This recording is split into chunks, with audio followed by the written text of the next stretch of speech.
Olá, gente. Então, esse vídeo aqui é especificamente para os meus alunos do Instituto IFP3, tá? Mas todo mundo pode assistir, vai agregar muito, principalmente para os psiquiatras ou para as pessoas que têm curiosidade de psiquiatria. A questão é que a gente trouxe uma discussão de caso clínico e eu vou comentar o que o pessoal respondeu na conduta desse caso clínico. Embaixo eu vou botar o link para vocês poderem ler o caso clínico, se vocês tiverem interesse de acrescentar alguma informação, que é sempre válida, tá? Mas é para vocês, meus queridos alunos, tá? A primeira coisa, eu estou olhando para o lado, tá? Porque eu não tenho aquele filtrozinho de fingir que está olhando para frente, tá? E nem pretendo ter, mas estou olhando para o lado para poder responder um comentário atrás do outro, tá bom? Então, a questão de adicionar a bupropiona e reduzir a venlafaxina para 37,5 mg e a bupropiona entrar com 75 mg é uma ótima conduta, tá? Na verdade, todas as condutas foram muito boas, né? Mas aqui foi justificado como pela via de tolerância à descontinuação, perfeito, tá? Considerar aumentar a bupropiona para 300 depois, dependendo da resposta, e orientar a higiene do sono e o TCC. Outra alternativa aqui que foi levantada pela primeira pessoa, aí que ela já sabe quem é, foi a fluoxetina, que também é uma boa para descontinuidade. Realmente é. Né? Quando a pessoa tem síndrome de descontinuidade de inibidores seletivos, principalmente os duais, a fluoxetina é maravilhosa pela minha vida longa que ela tem. Então, ela é uma alternativa para você conseguir dar alta. Esse caso clínico é sobre dar alta ao paciente. É sobre dar alta diretamente ou passando por outras medicações. Né? Então, ela própria diz aqui que a minha vida é longa, né? E ajuda na troca cruzada. Perfeito. Parabéns. O que eu tenho para comentar sobre aqui, né? Sobre isso, né? Uma das coisas a pergunta é o que a gente pode fazer, além, né, de reduzir, qual ser a conduta completa, né?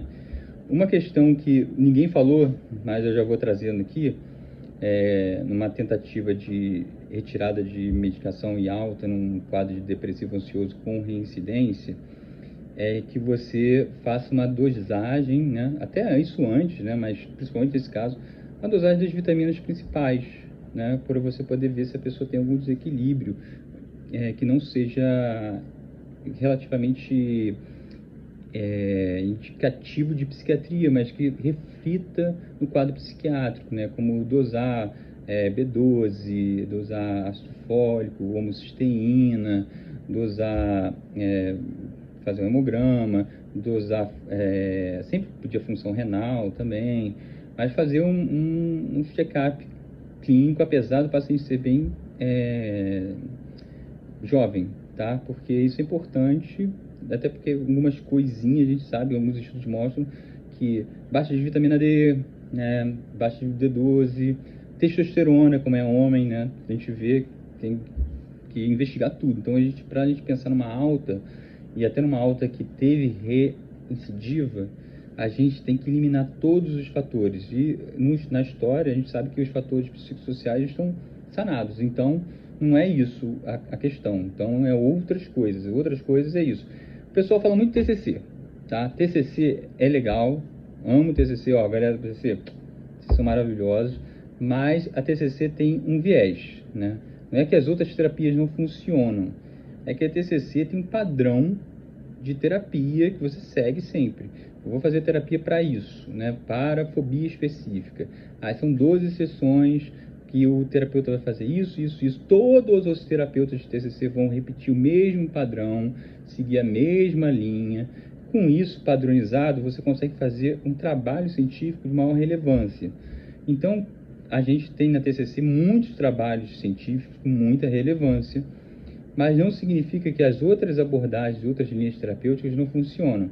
A terapia, ela tem que ser indicada individualizada. Tipo, você tem que ver o que o paciente precisa, né, através da psicologia médica. Não só, não é questão de psiquiatra, é psicologia médica. A gente aprende muito isso aqui também, né? Entender se é necessário e não seguir uma questão só do Camate, tá? Eu não estou falando mal do Camate é maravilhoso, mas a gente tem que pensar que até chegar no nosso protocolo mais famoso de psiquiatria, a gente demora muito tempo e tem muitos interesses que não são exatamente interesses da prática psiquiátrica. Como a indústria farmacêutica, ela vai ser nossa aliada, vai trazer os remédios novos, vai ajudar muita coisa, mas ela vai também incentivar, né, o uso de remédios novos, até porque ela precisa ganhar dinheiro. Então, ela incentiva pesquisas que tenham retorno para ela. Isso é lógico. Isso não é maldade, gente. Isso aí, a gente vamos demonizar a indústria farmacêutica por isso. A gente vai ter que entender que é a ordem do mercado. Então, a gente precisa entender que também a gente tem que sair dessa caixinha, né? Então, Camacho vai trazer muita coisa que, na verdade, ele parece ser atualizado, mas ele não é. Não é, porque tem interesses políticos, muitos interesses. Então, eu aconselho vocês a buscar coisas além. E nosso curso prático aqui, a gente vai além. A gente vai vendo na prática. A evidência prática, da prática do profissional, ela pesa muito mais do que deveria ser considerada. Porque quando você considera o estudo com meta-análise, o estudo de corte, mas a evidência do especialista fica lá embaixo. Mas é o especialista que vai estar trabalhando com o paciente de verdade, aquele que tem comorbidades, aquele que tem várias questões ao mesmo tempo. O paciente de pesquisa é um paciente selecionado, é um paciente que é específico, que não tem comorbidades. Então, vamos sair dessa bolha de pensamentos, tipo, olha, Bíblia, Camacho, e ser algo mais como psiquiatra. Então, assim, mas a conduta perfeita, né? Bom, eu vou comentar agora os próximos, tá? Que também concordou, né, com a pessoa anterior, reduzir a venlafaxina, já que teve uma recaída, e que acredita que em uma semana pedir para que uma semana e vigiar a intolerância a sintomas, né? Falou de TCC também. Aí indicou uma outra coisa muito importante, que é a atividade física. Aí vou entrar no parênteses aqui da atividade física, que é legal, né? Quando indicar atividade física, né? Quando faz bem para o paciente. Como assim? Quando faz bem para o paciente? É a primeira coisa que você tem que pensar. Quase todo mundo já fez atividade física na vida, né? Aí tem gente que faz atividade física e fica bem. A maioria das pessoas, né? Então, a gente indica atividade física. Tem que ser vigorosa? Não. Para a saúde mental, tem que ser meia hora de atividade física moderada. Agora, você precisa indicar atividade física para todo mundo? A gente tem que trabalhar com a realidade. Tem gente que não vai ter tempo para fazer atividade física, tem gente que não gosta de atividade física. Aí, aquelas pessoas que não gostam de atividade física, você tem que buscar qual tipo de atividade física, porque todo mundo é academia. Tem gente que não gosta disso, né? Então, é outra coisa de atividade física. Mas não é só atividade física que vai melhorar o ser humano, tá? Tem gente que fica bem sem atividade física. Então, todas as senhoras com problemas, ou senhores com problemas físicos, que não podem andar, não podem fazer atividade física, eles estão condenados a uma depressão eterna, sem poder receber alta? Não é verdade, tá? A questão é, cada um tem sua necessidade específica. E a atividade física, ela é boa, muito boa, tá? Mas ela também faz parte de uma indústria de façam atividade física, academia. Por exemplo, uma depressão decorrente à deficiência da conversão do ácido fólico para metilfolato redutase, né, para o L-metilfolato, que é a deficiência da enzima metilfolato redutase. Cara, fazer atividade física só vai piorar a situação. Você precisa repor o L-metilfolato antes de indicar a atividade física. Quando a pessoa está num quadro de depressão moderado, né, ou que não consegue, ou grave, que não consegue fazer atividade física, você está queimando cartucho E você está afastando o paciente, porque você está responsabilizando ele de uma coisa que ele não consegue fazer naquele momento, né? Então, o que eu gostaria de ver mais nessas respostas é individualização do tratamento, né? Mas não estou criticando as respostas, até porque no caso clínico eu não deixei todos os detalhes para vocês comentarem sobre isso. Mas lembrar disso, tá, gente? Aí fala da bupropiona aqui como uma ótima escolha, principalmente porque tem pouco ou nenhum, tá? É nenhum mesmo, né? Efeito sexual, até ajuda em que casos? Quando a pessoa está tomando antidepressivos serotoninérgicos ou que tenham ação em serotonina, né? Ajudando também na compulsão, né? Porque é o paciente que tem uma leve compulsão, então isso corrobora aí a escolha da bupropiona como uma transição para a alta, né? Que ao invés de tirar o remédio logo da alta, o paciente já está estável, né? E a disfunção, também comenta aqui que a disfunção sexual, né, causada pela venlafaxina, né, que ele relata, né, que é comum também, tá? Que aí vai melhorar na retirada e na diminuição. Também melhora na retirada e na diminuição. Outro macetinho que o pessoal acho que não escreveu, não sei, vou ver se escreveu. A anorgasmia, principalmente, não a diminuição da libido, mas a anorgasmia, são coisas diferentes. A anorgasmia, a pessoa não consegue chegar ao orgasmo. E a diminuição da libido é não ter vontade. A anorgasmia, ela pode ser contornada mudando o horário da medicação, né? Então, e a maioria dos antidepressivos, você não precisa um horário específico. Pode tomar de manhã, pode tomar à noite. Claro, excetuando tipo mirtazapina, né, antidepressivos que dão sono, né? Mas a maioria você pode escolher um horário, né? Então, por exemplo, a venlafaxina você pode escolher um horário, tá? Apesar de ir na bula ou no camarada falar de manhã, né? Mas por que de manhã, né? De manhã é melhor para um sintoma colateral que a venlafaxina tem, que às vezes é um sintoma colateral, às vezes não é. Eu já tomei venlafaxina para sentir esse efeito colateral, né? Que é você ter sonhos vívidos, né? Você tem sonhos vívidos, você lembra dos seus sonhos, é legal. Mas quem tem pesadelos, ninguém não está bem da cabeça, está com depressão, ficar lembrando dos sonhos às vezes não é muito legal. Então você bota de manhã para impedir esse efeito colateral e realmente diminui, pode não zerar. Mas se você botar de manhã, você vai atrapalhar a libido. Por quê? A libido não, a anorgasmia, né? Porque a relação sexual geralmente acontece à noite. Você tem que perguntar isso também para o paciente. De repente ele é uma pessoa de hábitos sexuais diurnos. Então você bota a venlafaxina à noite, logo depois, antes de dormir, para que o pico plasmático seja o mínimo possível na hora dele ter relação sexual e tenha um menor efeito na anorgasmia, tá? Então, outra coisa que é pensado, mas quanto menor dose, menor efeito colateral também, tá? Em relação à libido e anorgasmia. Vamos ver outras coisas. Tem várias coisas legais, gente. Ó, se vocês não tiverem paciência e quiserem ver a sua própria opinião, dá uma passada para frente no vídeo, tá? Mas assim eu achei mais fácil comentar para todo mundo.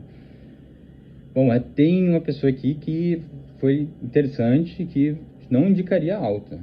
Só faria o desmame e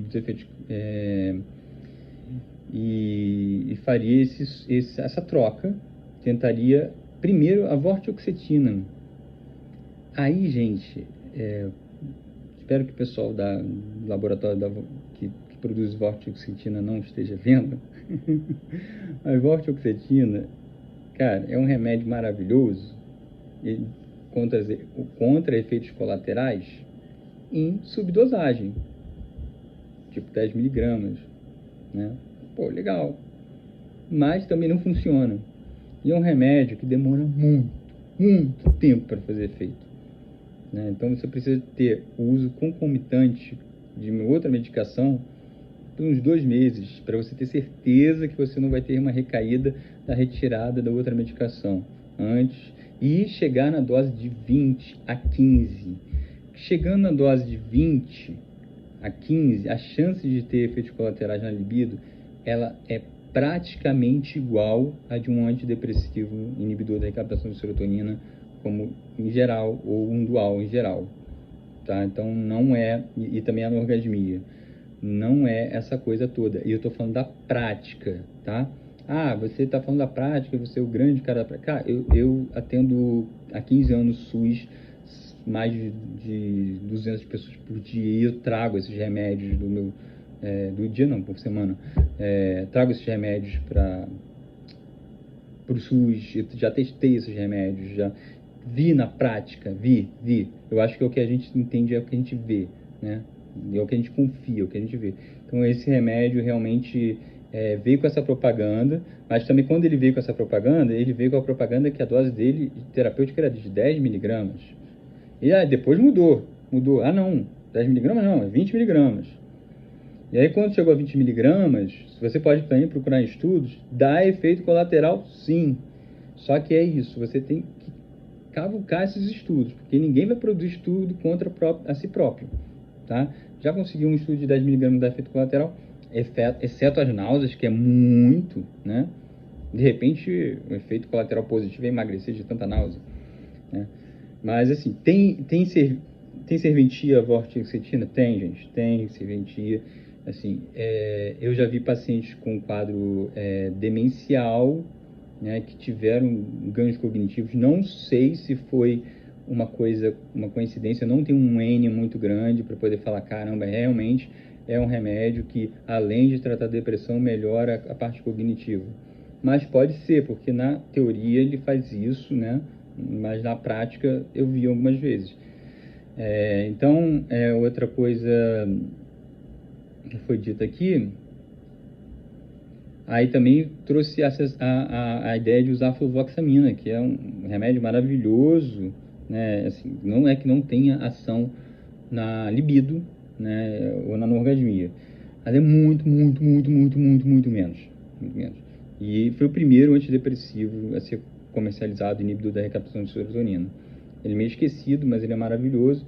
Ele é meio esquecido porque ele tem interação medicamentosa com muita coisa, então ele também não pegou, não sei, né? Eu adoro ele, mas ele tem uma melhor resposta em doses baixas a transtornos disfóricos, né? Que não é o caso do paciente, né? E é um caso eu acho que a fluvoxamina, ela poderia ser uma medicação que eu teria que chegar a uma dosagem mais alta para fazer a manutenção do caso, né? E não teria o ganho na redução do apetite, né?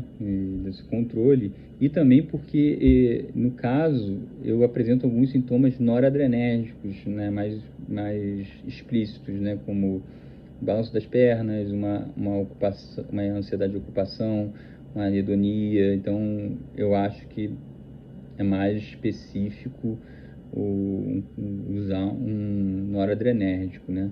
Até porque ele teve uma resposta melhor, isso eu não botei no caso não, com a desvenlafaxina que com esse citalopram. Então, mostra que a noradrenalina está muito mais ligada ao processo de regulação de neurotransmissores dele. E, bom, eu acho que mas também não está errado. Tô falando, tudo isso aqui não está errado, tá, gente? A gente pode, é só pensamentos, como fazer, comentários, tá? Aí, então, também fala aqui que, por fim, na verdade, faria a bupropiona, pela sonora adrenérgica, caso contrário, fazer a pregabalina. Cara, a pregabalina veio, assim, tipo, muito para enganar um pouquinho, sabe? Ela é muito, na teoria, ela é muito legal, é receptor GABA, mas ela não é tão eficaz para ansiedade, assim. É uma ótima opção para aquele paciente que você tem muito medo que ele vá abusar de benzodiazepínico. Mas benzodiazepínico é o que há, né? Para tirar a pessoa da ansiedade mais grave, né? E o paciente, no momento ali, não tem nenhum caso, não tem ansiedade. Então, não vejo a necessidade de pregabalina, até porque, pelo tipo de ansiedade, né? O tipo de ansiedade que a pregabalina atende é momentânea, né? É aquela tirar ansiolítico barra sedação, né? Fica um pouco assim, mas fica meio que... É receptor GABA. O receptor GABA está ligado, né, na questão de liberar a função do córtex pré-frontal, ele fica mais aí frontal também fica mais levinho, entendeu? Então, e também no sistema límbico. Então, é uma coisa mais na hora, mas não tem eficácia dos benzodiazepínicos. Se o benzodiazepínico puder ser usado com parcimônia, tranquilo, pode fazer, mas não vem ao caso porque o paciente não tem ansiedade desse tipo, ele tem uma ansiedade de ocupação, que é aquela ansiedade de estar querendo fazer tudo ao mesmo tempo, que está muito mais ligado na adrenalina, e também não é uma ansiedade grave que ele precise de um SOS, né? A gente fala também da estratégia de psicoterapia que eu adorei, atividade física já englobou outras, né? Quando eu falo psicoterapia além do TCC, atividade física, mas eu gostei muito, eu gosto de estimular a escrita tipo diário e psicoeducação, fundamental, parabéns, né? Psicoeducação é para todos os transtornos. O que é psicoeducação? Eu não vou comentar aqui, eu só vou dar parabéns, tá? Então, tá linda essa discussão, gente. Eu estou olhando para o lado para ver aqui e ler, né? Também tem outras pessoas que pensariam na fluvoxamina, pela questão da ornorragia, e também levanta a questão que é muito boa para metabolizadores rápidos. Realmente tem uma evidência assim, que a fluvoxamina ela atrapalha meu metabolismo, ela tem muita interação medicamentosa, né, e acaba elevando os níveis dela mesma, de serotonina, em combinação com outras medicações. Então ela é interessante mas isso é mais para casos refratários ou casos que você quer usar menos quantidade de medicação e ter mais qualidade no afeto, na questão de aumentar a serotonina, né?